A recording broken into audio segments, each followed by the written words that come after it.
Continuando de onde nós paramos, sobre as fontes do direito processual civil, vamos dar continuidade neste vídeo. Então nós vimos as fases, né? E agora nós veremos as fontes do direito processual civil. Então vamos lá. As fontes do direito processual civil. Então o direito processual civil ele é definido como um conjunto de normas reguladoras da função jurisdicional, né? Então, como dissemos, o direito processual civil ele regulamenta a função jurisdicional, né? Então ele é o conjunto de normas reguladoras da função jurisdicional, que é o poder dever do Estado de prestar, de realizar o direito. E o direito processual civil examina a forma como estas normas surgem e como elas se exteriorizam no mundo jurídico. O exame dessa forma, né, constitui o estudo das fontes do direito. Então, as fontes do direito são divididas em materiais e formais. As fontes do direito processual civil, elas são materiais e elas são formais. Entende-se como fontes materiais do direito civil as fontes que se relacionam com os fatores sociais, fatores políticos, fatores históricos, fatores culturais e econômicos que influenciam na criação da norma jurídica. Então, a norma jurídica que vai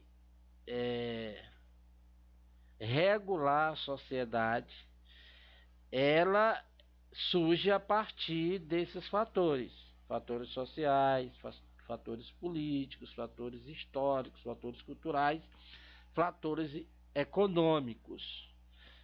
Essas normas que são exteriorizadas à sociedade como fontes de direito. Então, surgindo o conflito, a norma para dirimir o conflito é buscada nessas fontes. As fontes formais do direito processual civil são as fontes que dizem respeito à forma como a norma se revela à sociedade e se divide em formas primárias e secundárias. Então, as formas materiais, as fontes materiais, elas surgem, né, devido a fatores sociais, políticos e devido a esses fatores e em relação a esses fatores que são criadas normas, né, concretizadas as normas, por isso que se diz materializadas. E as formalidades de como estas normas são tratadas que as fontes formais, que diz respeito à forma como as normas se revelam à sociedade. E se divide em fontes formais primárias e fontes formais secundárias. O direito processual civil é formado por um conjunto de 3 espécies normativas: a lei, os precedentes, constituído pela jurisprudência dos tribunais, e os princípios. Então, atualmente o direito processual civil, nessa fase neoconstitucionalista, que é a fase que nós é a quarta fase do direito processual civil, ele é formado por um conjunto de 3 espécies normativas.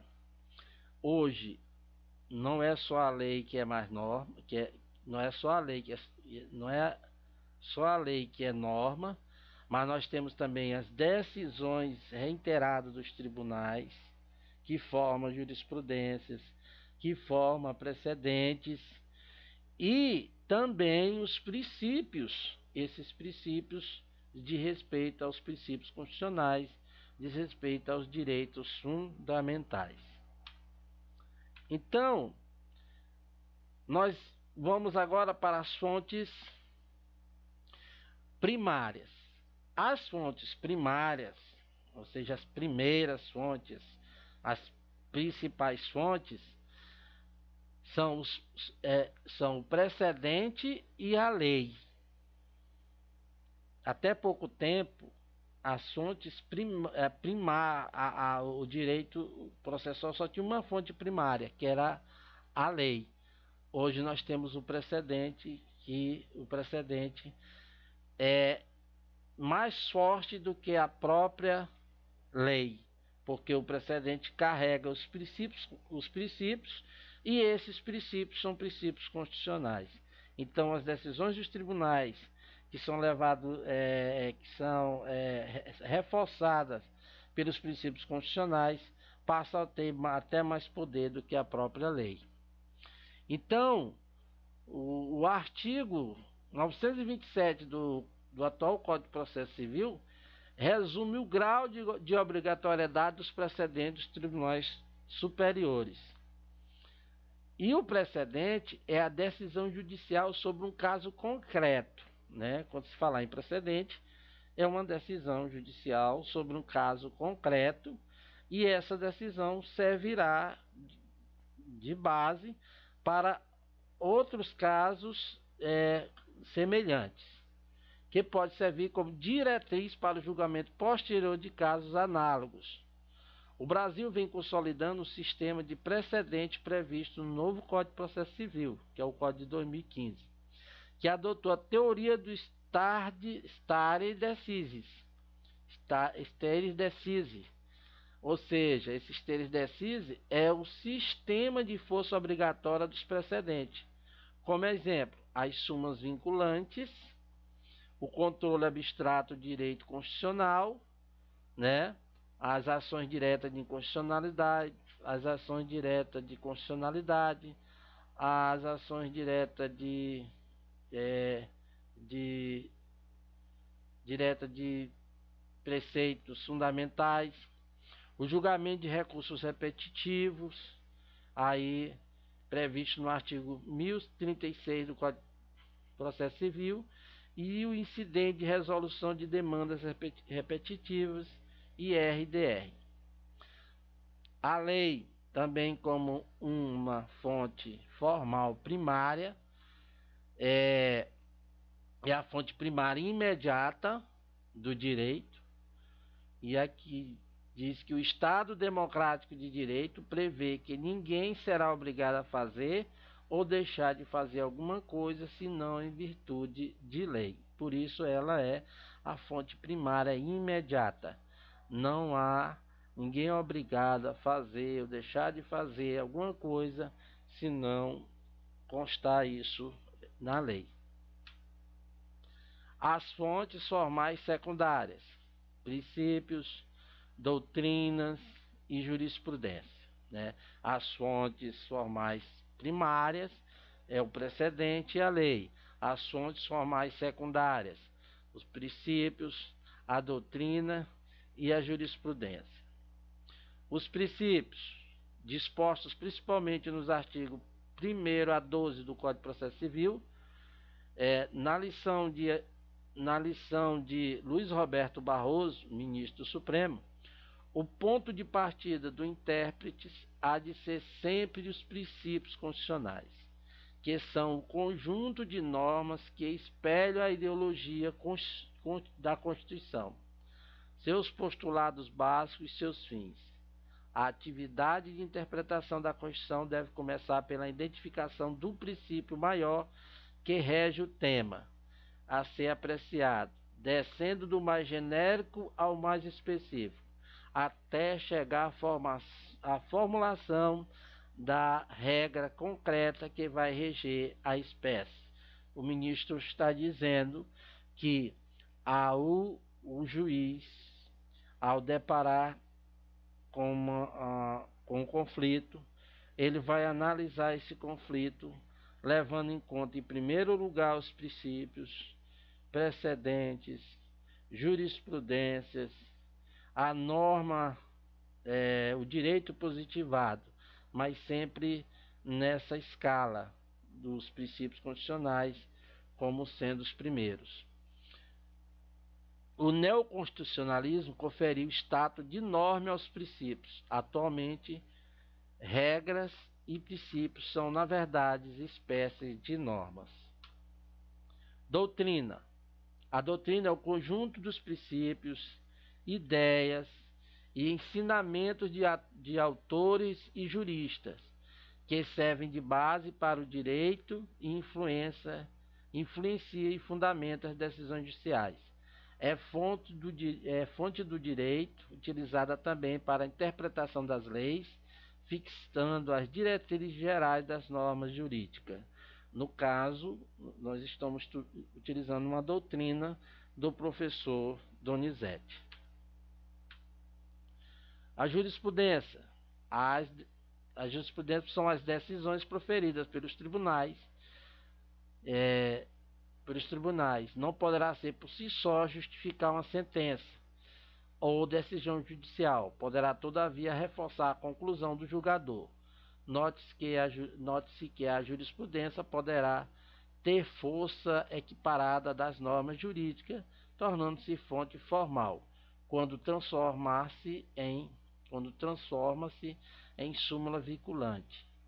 Isso consta do artigo 103-A da Constituição Federal.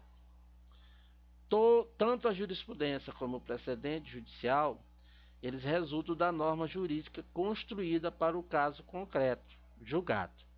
O que isso quer dizer?